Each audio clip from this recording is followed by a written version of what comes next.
صحابی رسول ہے قتادہ نے آپ سے سوال کیا یا رسول اللہ صلی اللہ علیہ وسلم سئل عن صوم یوم عرفہ قال اللہ اکبر کتنی بڑی فضیلت بیان کرتے ہیں قال یکفر السنۃ الماضیہ والباقیہ صحابی رسول اللہ سے سوال کرتے ہیں یا رسول اللہ صلی اللہ علیہ وسلم سئل رسول اللہ صلی اللہ علیہ وسلم صوم یوم عرفہ عرفہ کے روزے کے تعلق سے آپ سے سوال کیا گیا کہ کوئی بندہ عرفہ کا روزہ رکھتا ہے 9 ذی الحجہ کا روزہ رکھتا ہے تو اللہ کی جانب سے اس کے لیے کیا انعام و اکرام ہے آپ نے فرمایا یکفر السنۃ الماضیہ والباقیہ جس نے عرفہ کا ایک دن کا روزہ رکھا تو عرفہ کا روزہ 2 سال 1 سال گزشتہ 1 سال آئندہ 2 سال کے گناہوں کا کفارہ بن جاتا ہے میرے بھائیوں بہت بڑی خوش نصیبی کی بات ہے اور یہ آپ کے لیے بہت بڑی خوشخبری کی بات ہے کہ اللہ نے آپ کو ایسا موقع عنایت کیا ہے کہ آپ روزہ رکھ کر کے 2 سال کے گناہوں کی معافی کا پروانہ اللہ تعالیٰ سے حاصل کر سکتے ہیں تو سال گزشتہ سال آئندہ 2 سالوں کی گناہوں کی معافی کا اللہ نے ہمیں آپ کو معافی کا پروانہ حاصل کرنے کے لیے بہت ہی سنہرا موقع عنایت کیا ہے خوش نصیب ہے وہ لوگ جو اس موقع سے فائدہ اٹھائے لہذا تمام بھائیوں اور جن تک میری آواز پہنچ رہی ہے ان بہنوں سے بھی گزارش ہے کہ آپ عرفہ کا روزہ رکھیں آپ یہ موقع جو اللہ نے آپ کو عطا کی ہے آپ ضائع نہ ہونے دیں لہذا آنے والا دن بدھ کے دن یوم عرفہ ہے 9 ذی الحجہ ہے لہذا بدھ کے دن آپ روزہ رکھنے کا ضروری اہتمام کریں بدنصیب ہے وہ بھائی جو اتنا بڑا موقع ہاتھ سے ضائع کر دے لہذا آپ یہ نہ کہیں کہ بہت بڑا دن ہے یقیناً یہ سال کے دنوں میں بہت بڑا دن ہے لیکن آپ جتنی مشقت اٹھا کر روزہ رکھیں گے اللہ تعالیٰ اتنا ہی زیادہ آپ کو اجر و ثواب عطا فرمائے گا اس لیے یہ نہ کہیں بہت بڑا دن ہے یہ نہ کہیں ہم روزہ رکھیں گے تو کام نہیں کر پائیں گے مزدوری نہیں کر پائیں گے ہمارے بچے بھوکے رہ جائیں گے نہ یہ سب بہانہ ہے شیطانی فریب ہے شیطان اس طرح کی بات آپ کے ذہن و دماغ میں ڈالتا ہے لہذا آپ نے رمضان کے 29 روز رکھے ہیں تو ایک روزہ رکھنا کوئی بڑی بات نہیں لہذا آپ روزہ رکھیں کام نہیں کر سکتے ہیں تو کوئی بات نہیں 1-2 دن عید کے موقع سے آپ چھٹی کریں گے ہی لہذا 1 دن پہلے آپ چھٹی منا لیں لیکن آپ اس موقع کو ضائع نہ کریں تو یوم عرفہ کا روزہ رکھنے والوں کے لیے اللہ تعالیٰ کی طرف سے یہ انعام اور اکرام ہے کہ اللہ تعالیٰ 2 سال 1 سال گزشتہ 1 سال آئندہ وعن ابي قتادة رضي الله عنه قال سئل رسول الله صلى الله عليه وسلم عن صوم يوم عرفة قال يكفر السنة الماضية والباقية گرامی قدر معزز حاضرین جمعہ اسلامی بھائیوں نوجوان ساتھیوں آج کے خطبہ جمعہ میں جس عنوان پر میں بیان دینے کی سعادت حاصل کر رہا ہوں وہ ہے عشرہ ذی الحجہ کی فضیلت اور قربانی کے احکام و مسائل یہ 2 عنوان ہے دونوں پر آج کے خطبہ جمعہ میں بیان دینا ضروری اس لیے ہے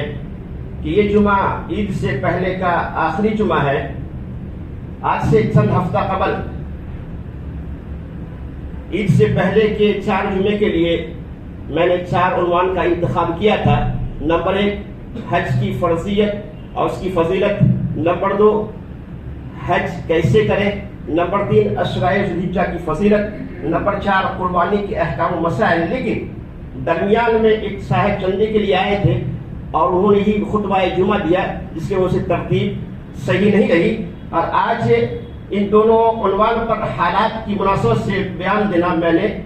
مناسب سمجھا انشاءاللہ آئندہ جمعہ ذی الحجہ کی 11 تاریخ کو آئے گا تو انشاءاللہ آئندہ خطبہ جمعہ میں بھی قربانی کے تعلق سے ہی بیان ہوگا گفتگو ہوگی تو میرے بھائیوں اسلامی سال کا آخری مہینہ ذی الحجہ ہمارے اوپر سایہ فگن ہے اور آج ماہ ذی الحجہ کی 4 تاریخ ہے اللہ کی توفیق سے ہمارا ایسے ایام اور ایسے مبارک عشرے سے گزر رہے ہیں جن ایام میں کیے جانے والے نیک اعمال اللہ تعالیٰ کو عام دنوں میں کیے جانے والے نیک اعمال سے زیادہ محبوب اور پسندیدہ ہے سبحان اللہ یعنی ان دنوں میں جن سے ہم آپ گزر رہے ہیں، ان دنوں میں آپ جو اعمال خیر کرتے ہیں تو اس اعمال کا اللہ کی نگاہ میں جو مقبولیت ہے،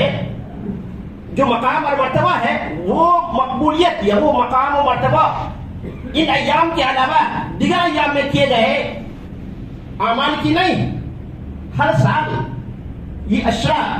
اور یہ مبارک ایام ہمارے درمیان سے گزرتے ہیں، لیکن عام دنوں کی طرح ہم اس مبارک ایام کو بھی بالکل سادگی کے ساتھ گزار دیتے ہیں۔ کیا؟ اس لیے کہ ہمیں معلوم ہی نہیں کہ اس اشرے اور اس ایام کی اللہ کے نگاہ میں، ان ایام میں کیے جانے والے اعمال کی اللہ کی نگاہ میں کیا مقبولیت ہے،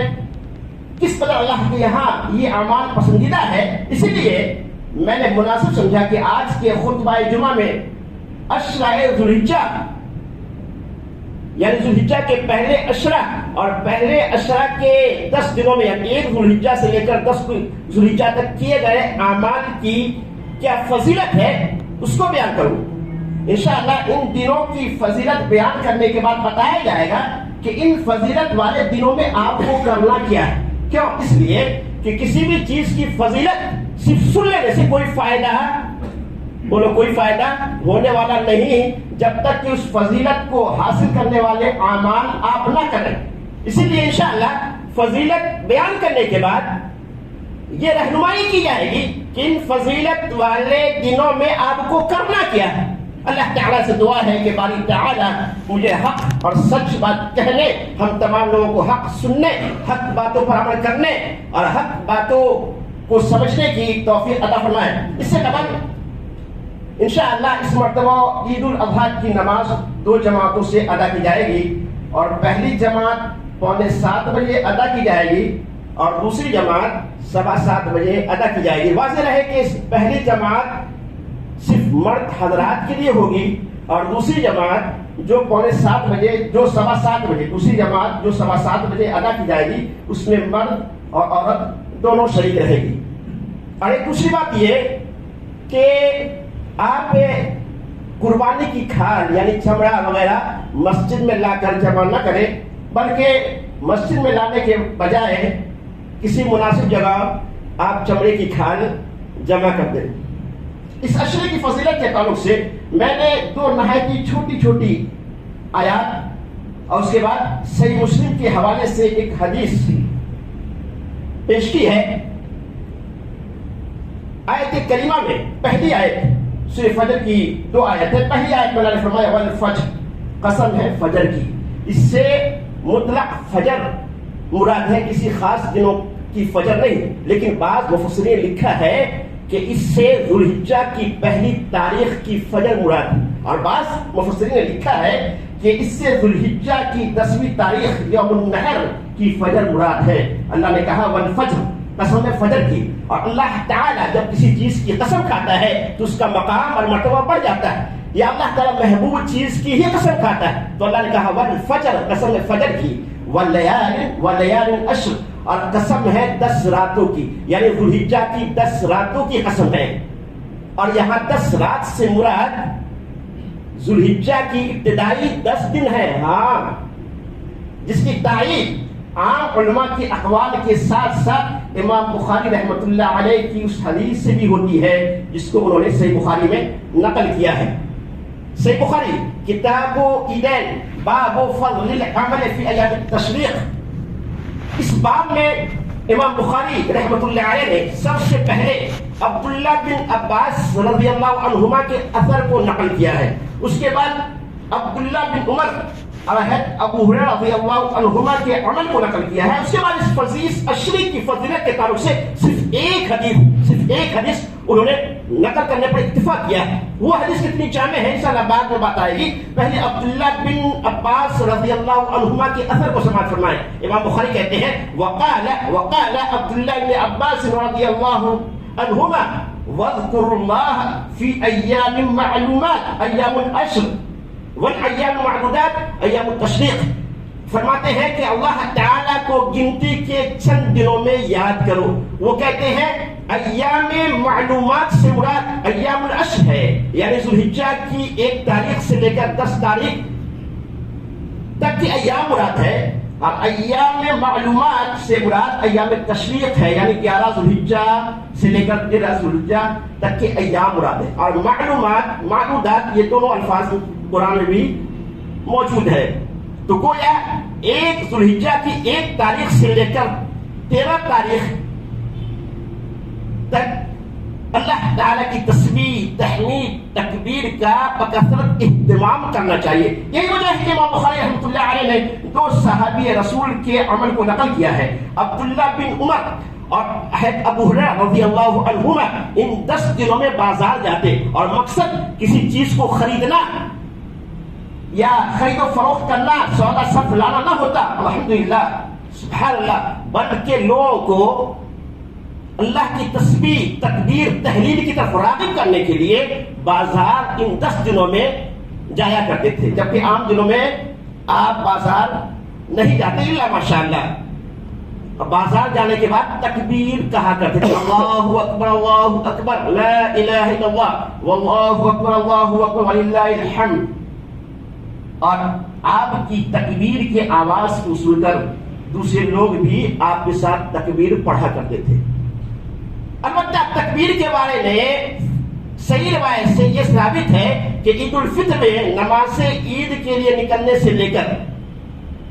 امام کے مصلی پر آنے تک، عید الاضحیٰ میں یوم عرفہ 9 ذوالحجہ کی صبح سے لے کر ایام تشریق تک کہنا چاہیے، اور خاص کر ایام تشریق ان دنوں میں فرض نمازوں کے بعد. اس کے بعد اسی بار میں امام بخاری رحمۃ اللہ علیہ نے عبداللہ بن عباس رضی اللہ عنہما سے مروی ایک حدیث نقل کی ہے. دیکھیں کتنی بڑی فضیلت اللہ کے حبیب صلی اللہ علیہ وسلم اس عشرے کی بیان فرماتے ہیں. آپ فرماتے ہیں کہ ذوالحجہ کی ابتدائی 10 دنوں کے مقابلے میں کوئی دوسرے ایام ایسے نہیں جن میں نیک عمل اللہ تعالیٰ کو ان دنوں سے زیادہ محبوب ہو. صحابہ کرام کے سامنے آپ نے جب ان ایام کی فضیلت بیان کی تو صحابہ کرام کی نگاہ میں جو سب سے بہترین عمل تھا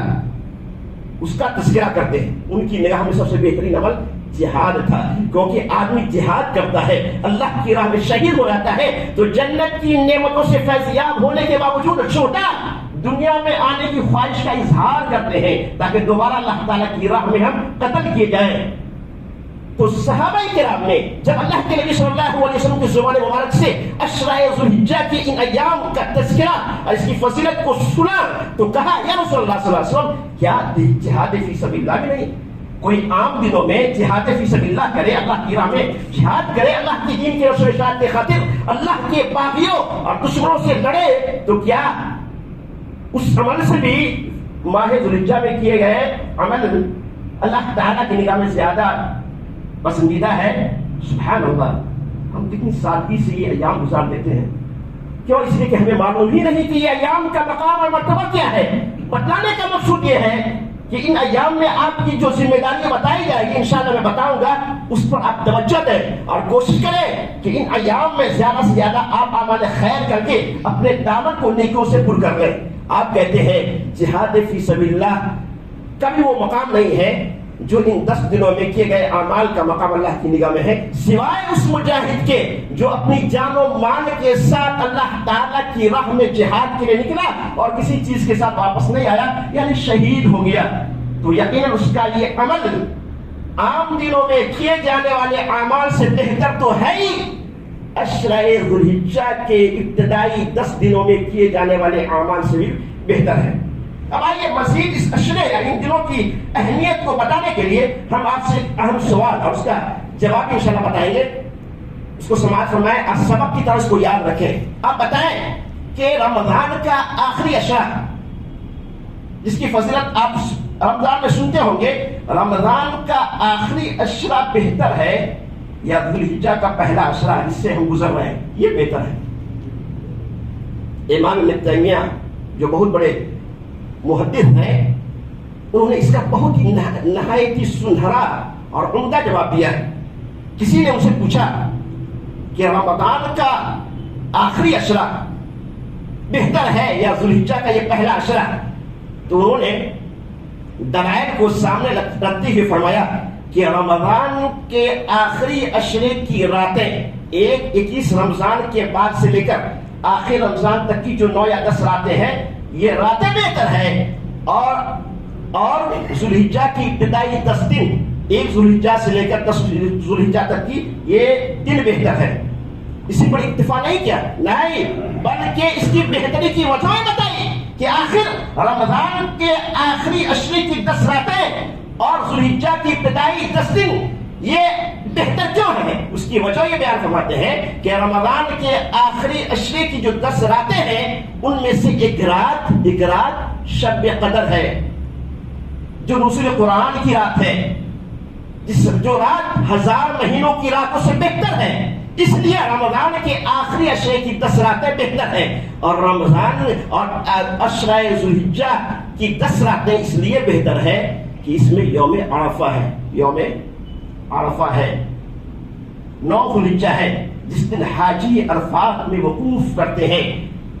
اور اللہ تعالیٰ سے لو لگائے رکھتے ہیں، توبہ استغفار دعا اور مناجات کرتے ہیں، اور یوم عرفہ یعنی 9 ذوالحجہ کے دن حاجی حج کا نہایت اہم رکن ادا کرتے ہیں۔ 10 ذوالحجہ کے دن اللہ تعالیٰ بے شمار لوگوں کو جہنم سے آزادی کا پروانہ انعام عطا فرماتا ہے۔ اسی لیے ذوالحجہ کی ابتدائی 10 دن بہتر ہے، لہذا سال کے 365 راتوں میں سے سب سے بہتر رات رمضان کے آخری عشرے کی 10 راتیں ہیں، اور سال کے 365 دنوں میں سے سب سے بہتر دن ذوالحجہ کی ابتدائی یہ 10 دن ہے۔ اس کی ایک وجہ مفسرین اور شارحین حدیث نے یہ بیان فرمائی ہے کہ ذوالحجہ کی ابتدائی 10 دن یہ اس میں امہات العبادات یعنی بڑی بڑی عبادتیں موجود ہیں، جو عبادتیں ذوالحجہ کے ابتدائی 10 دنوں کے علاوہ عام دنوں میں، عام اشروں میں یا عام مہینوں میں موجود نہیں ہے، حتیٰ کہ رمضان میں بھی نہیں۔ رمضان میں آپ قرآن کی تلاوت کر سکتے ہیں، روزہ رکھ سکتے ہیں، نماز پڑھ سکتے ہیں، ذکر و اذکار کر سکتے ہیں، صدقہ و خیرات کر سکتے ہیں، حتیٰ کہ عمرہ بھی کر سکتے ہیں، لیکن رمضان میں آپ حج نہیں کر سکتے، اور جبکہ ان 10 دنوں میں آپ سب کچھ کر سکتے ہیں۔ ان 10 دنوں نماز بھی ہے، نفلی روزے بھی ہے، صدقہ و خیرات بھی ہے، ذکر و اذکار بھی ہے، قربانی بھی ہے، اور حج و عمرہ بھی ہے، لہذا ان 10 دنوں کی اہمیت اور فضیلت اسی بنیاد پر ہے۔ تو خلاصہ کلام یہ کہ رمضان کے آخری 10 راتوں کی فضیلت اس بنیاد پر ہے کہ اس میں شب قدر ہے، اور ذوالحجہ کی ابتدائی 10 دنوں کی فضیلت اس بنیاد پر ہے کہ اس میں یوم عرفہ ہے، اس میں قربانی ہے، اس میں یوم عرفہ ہے، قربانی ہے، عمرہ ہے، تو اس بنیاد پر ان دنوں کی اہمیت اور فضیلت بیان کی گئی ہے۔ اب ان فضیلت کو جان لینے کے بعد آپ کو کرنا کیا ہے؟ جیسا کہ میں نے بتایا کہ ہمیشہ یاد رکھیں کسی بھی چیز کی فضیلت صرف سننے سے کوئی فائدہ نہیں ہونے والی جب تک کہ اس فضیلت کو حاصل کرنے والے اعمال نہ کریں۔ تو ہم اس عشرے میں آپ کو کیا کرنا ہے؟ تو 3 اعمال کی طرف رہنمائی کرتے ہیں، اور آپ سے التجا ہے کہ ان 3 اعمال کو آپ بجا لانے کی کوشش کریں۔ آپ یہ 3 اعمال کریں گے نا؟ کہ انشاءاللہ اللہ تعالیٰ ہمیں جیسا آپ لوگوں کو جزائے خیر عطا فرمائے، اور ان 3 اعمال کو کرنے کی اللہ کی رضا کے لیے توفیق عطا فرمائے۔ 3 اعمال میں سے ایک عمل تو ایسا ہے جس سے بچنا ہے، جس سے محفوظ رہنا ہے، اور 2 اعمال ایسے ہیں جو بچا لانا ہے۔ ایک عمل جس سے بچنا ہے وہ ہے کہ وہ بھائی جو قربانی کا ارادہ رکھتے ہیں وہ اپنے بال، ناخن وغیرہ میں سے کچھ نہ کاٹے۔ صحیح مسلم کی روایت میں ہے، کتاب الاضحی کی حدیث ہے، میں نے درس میں بھی عشاء کے بعد بتایا تھا 2-3 دن پہلے، کہ جو شخص قربانی کا ارادہ رکھتے ہیں تو ذوالحجہ کے چاند نکلنے کے بعد سے لے کر قربانی کرنے تک ان ایام میں وہ اپنے بال، ناخن وغیرہ صاف نہ کرے، البتہ 10 ذوالحجہ کو اپنے جانور کی قربانی دینے کے بعد وہ بال وغیرہ کی صفائی کرے، ناخن تراشے، تاکہ ان کی قربانی سنت کے مطابق ہو۔ یہ صحیح مسلم کی روایت ہے۔ اس میں ایسے لوگوں کا تذکرہ نہیں ہے جو قربانی کرنے کی طاقت رکھتے ہیں، نہیں، جو قربانی کرنے کی طاقت نہیں رکھتے، ایسا ان لوگوں کا تذکرہ نہیں۔ ان لوگوں کو بال ناخن کاٹنے کی ممانعت صحیح مسلم کی حدیث میں نہیں ہے۔ البتہ دوسری حدیث میں ہے کہ وہ لوگ جو قربانی کرنے کی طاقت نہیں رکھتے ہیں، ایسے لوگ بھی اگر ان 10 دنوں میں بال ناخن وغیرہ کاٹنے سے اجتناب کرے، اپنے آپ کو روکے رکھے اور 10 ذی الحجہ کو نماز کے بعد حجامت وغیرہ کرائے تو اسے بھی قربانی کا ثواب مل سکتا ہے۔ دلیل یہ حدیث ہے، سنن ابی داؤد کتاب الضحیہ کی حدیث ہے کہ ایک شخص اللہ کے نبی صلی اللہ علیہ وسلم کے پاس آتے ہیں اور پوچھتے ہیں، یا رسول اللہ صلی اللہ علیہ وسلم، اگر میں مؤنث دودھ دینے والی بکری کے سوا کچھ نہ پاؤں تو کیا میں اس کی قربانی کروں؟ مسئلہ کیا پوچھا کہ کیا میں مؤنث دودھ دینے والی بکری کے سوا کچھ نہ پاؤں تو کیا میں اس کی قربانی کروں؟ آپ نے فرمایا نہیں، بلکہ 10 ذی الحجہ کو نماز عید کے بعد تم ناخن تراش لینا، مونچھیں کاٹ لینا، زیر ناف کی صفائی کر لینا، اللہ کے یہاں تمہاری مکمل قربانی ہو جائے گی۔ اس حدیث کو جو سنن ابی داؤد کے حوالے سے آپ نے سماعت فرمایا، گرچہ شیخ ناصر الدین البانی نے ضعیف قرار دیا ہے، لیکن یہ حدیث علماء کے بقول حسن درجے کی ہے۔ معلوم یہ ہوا کہ جو قربانی کرنے والے ہیں وہ بھی اور جو نہیں کرنے والے ہیں وہ بھی، سب کو چاہیے کہ ان 10 دنوں کا احترام کرے، ان 10 دنوں میں ناخن اور جسم کے غیر ضروری بال کاٹنے سے اجتناب کرے۔ ان 10 دنوں کے علاوہ ہر ہفتہ یا ہر ہفتہ نہیں تو ہر 15 دنوں میں ناخن کی صفائی کرنی چاہیے، اور جسم کے غیر ضروری بال ہر 15 دن پر یعنی تو مہینے میں جسم کے غیر ضروری بال کی صفائی کرنی چاہیے۔ اس کی جو مدت بیان کی گئی حدیث میں وہ 40 دن، 40 دن سے پہلے بغل کے بال یا زیر ناف کی صفائی ضروری۔ جو لوگ 40 دن کے بعد بھی خاص کر زیر ناف کی صفائی نہیں کرتے، خواہ وہ مرد ہو یا عورت، تو یاد رکھیں وہ گنہگار ہے، کیونکہ حدیث میں جو مدت بتائی گئی ہے وہ ہے زیادہ سے زیادہ 40 دن۔ مہینے میں صفائی کریں یعنی تو 40 دن سے پہلے صاف کرنا ضروری ہے، اگر آپ نہیں کرتے ہیں تو گنہگار ہوں گے۔ لیکن عام طور پر لوگ اس پر توجہ نہیں دیتے ہیں اور یہ سلسلہ چلتا رہتا ہے، تو ایسا کرنا گناہ ہے۔ دوسری چیز جو بجا لانا ہے وہ یہ ہے کہ جیسا کہ آپ نے سنا کہ ان ایام میں کیے گئے اعمال کا اللہ کی یہاں بہت ہی زیادہ مقام ہے، مرتبہ ہے، لہذا آپ نمازوں کا وقت پر اہتمام کریں۔ نماز سے پہلے اور بعد کی جو سنتیں ہیں، سنت موقدہ حتیٰ کہ غیر موقدہ سنتیں ہیں، اس کا بھی اہتمام کریں، ذکر و اذکار کا اہتمام کریں، تسبیح و تحلیل کا اہتمام کریں، صدقہ و خیرات کا اہتمام کریں، یعنی عام دنوں کے بنسبت زیادہ سے زیادہ ان 10 دنوں میں نیک اعمال کریں، خاص کر تکبیر کا اہتمام کریں، کیونکہ اللہ کے نبی صلی اللہ علیہ وسلم مسند احمد کی حدیث میں ان ایام کی فضیلت بیان کرنے کے بعد آپ فرماتے ہیں فَأَكْثِرُوا عَلَيْهِنَّ بِالتَّهْلِيلِ وَالتَّكْبِيرِ وَالتَّحْمِيدِ۔ فضیلت بیان کرنے کے بعد کہتے ہیں لہذا تم ان دنوں میں کثرت سے تکبیر یعنی اللہ اکبر، تحلیل یعنی لا الہ الا اللہ، تحمید یعنی الحمدللہ کا اہتمام کیا کرو۔ تو جو ہم تکبیر پڑھتے ہیں اللہ اکبر لا الہ الا اللہ واللہ اکبر وللہ الحمد، اس میں تکبیر بھی ہے، تحلیل بھی ہے اور تحمید بھی ہے۔ اللہ اکبر یہ تکبیر ہے، لا الہ الا اللہ یہ تحلیل ہے، اور وللہ الحمد یہ تحمید ہے۔ تو تکبیر، تحمید، تحلیل کا اللہ کے نبی صلی اللہ علیہ وسلم نے حکم دیا ہے، لہذا ہمیں چاہیے کہ ہم اللہ کی تسبیح و تحلیل کا اہتمام بکثرت کریں۔ تیسری چیز جو ہمیں کرنا ہے وہ ہے نفلی روزے۔ ہمیں چاہیے کہ 1 ذی الحجہ سے لے کر 9 ذی الحجہ تک جتنا ہو سکے ہم روزہ رکھنے کا اہتمام کریں۔ اللہ کے نبی صلی اللہ علیہ وسلم ان فضیلت والے دنوں کو ضائع ہونے سے بچانے کے لیے آپ ذی الحجہ کے 9 روزہ رکھا کرتے تھے۔ دلیل صحیح مسلم سورہ ابی داؤد کی یہ حدیث ام المؤمنین حفصہ رضی اللہ عنہا بیان کرتی ہے کہ اللہ کے نبی صلی اللہ علیہ وسلم ذی الحجہ کے 9 روزے، یوم عاشورہ کے روزے اور ہر ماہ کے 3 روزے رکھا کرتے تھے۔ لیکن ان روزوں